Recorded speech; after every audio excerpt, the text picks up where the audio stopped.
YCP సర్కార్ ధరలు పెంచి ప్రజల్ని తీవ్ర ఇబ్బందులకు గురిచేసిందని టీడీపీ అధినేత చంద్రబాబు అన్నారు. తిరువురు సభకు హాజరైన ఆయన వైసీపీ సర్కార్తో జనం తీవ్ర అవస్థలు పడుతున్నారని ఆరోపించారు. తాము అధికారంలోకి వచ్చాక సూపర్ 6 అమలు చేసి ప్రజల కష్టాలు తీరుస్తామన్నారు.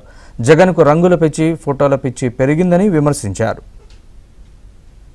ప్రభుత్వం విద్యుత్ ఛార్జీలు ఏ తమ్ముళ్ళు పెరుగుతూనే ఉన్నాయా లేదా అని మిమ్మల్ని అడుగుతున్నా. 9 సార్లు పెంచారు. నేను ఆ రోజు హామీ ఇచ్చాను, కరెంటు ఛార్జీలు పెంచనని చెప్పాను, పెంచలేదు. మళ్ళీ ఈరోజు హామీ ఇస్తున్నా, కరెంటు ఛార్జీలు పెంచకుండా మీకు నాణ్యమైన కరెంటు ఇచ్చే బాధ్యత తెలుగుదేశం పార్టీ తీసుకుంటాం. అది తెలుగుదేశం పార్టీ ప్రత్యేకత.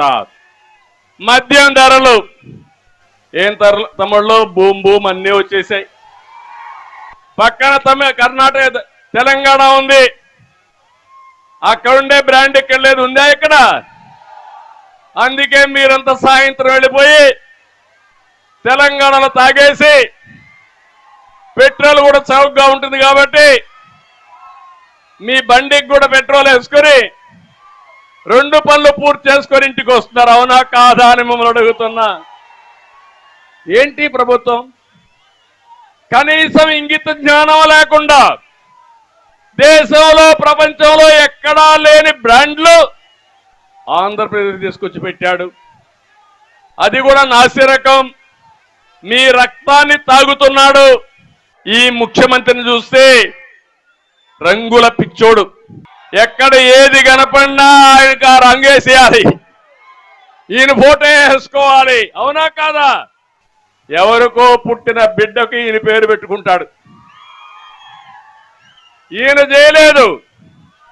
మన టిట్కో ఇండ్లు కడితే దానికి వీళ్ళ రంగు, ఆయనకి ఈయన ఫోటో, దానికి ఈయన పేరు.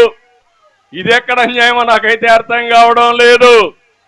కడాన మీ సర్వే పొలం రాళ్ల పైన కూడా వేసాడా? ఎంత పిచ్చోడయా! పొలాల్లో కూడా వేసాడు. కడాన మీ పట్టాదారు పాస్ పుస్తకం ఉంది, వేసాడా? ఏ బొమ్మ? ఈయన మీ అమ్మ తరపున ఏమన్నా చుట్టవా? మీ నాన్న తరపున ఏమన్నా చుట్టవా? మీ దూరపు బంధువా? ఏంటి ఆ ఫోటో? మీకు రోషం రాదు. రోషం వస్తే భయపడతారు, కేసు పెడతాడని. అవునా కాదా? నెలకు 1500 రూపాయలు ఎంతమంది మహిళలుంటే అందరికి ఇచ్చే బాధ్యత నాది. ఇస్తాం ఈ డబ్బులు. ఇదే కాదు, ఎంతమంది పిల్లలుంటే అంతమందికి తల్లికి వందనం కింద 15,000 రూపాయలు ఇచ్చే బాధ్యత తెలుగుదేశం పార్టీ జనసేనది. ఈ రెండే కాదు, ధరలు పెరిగాయి. అందుకనే 3 సిలిండర్లు ఉచితంగా ఇస్తానని, దీపం పెడతానని మీకు హామీ ఇస్తున్నా. 4వది, మీరు ఎక్కడికి పోవాలన్నా ఆర్టీసీ బస్సుల్లో దర్జాగా ఉచితంగా మీరు తిరిగే సౌకర్యం, రవాణా సౌకర్యం ఏర్పాటు చేస్తాం. మీకు మంచి నాయకత్వాన్ని ఇస్తాం. డబ్బులు సంపాదించే మార్గం కూడా నేర్పిస్తా.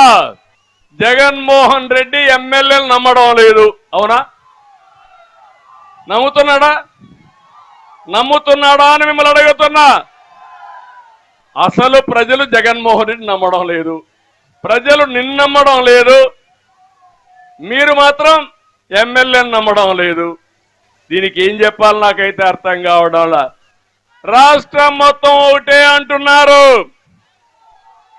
ఆంధ్రప్రదేశ్ హేట్స్ జగన్, సైకో పోవాలి. ఇది నా నినాదం కాదు, ప్రజల నినాదం. అవునా కాదా అని మిమ్మల్ని అడుగుతున్నా. ఇప్పుడే ఈ మార్గం ఉన్నారంటే రేపు ఎన్నికల నోటిఫికేషన్ వస్తే వైఎస్ఆర్ కాంగ్రెస్ నాయకులు ఇంట్లో నుంచి బయట కూడా రాలేరు. వస్తారా అని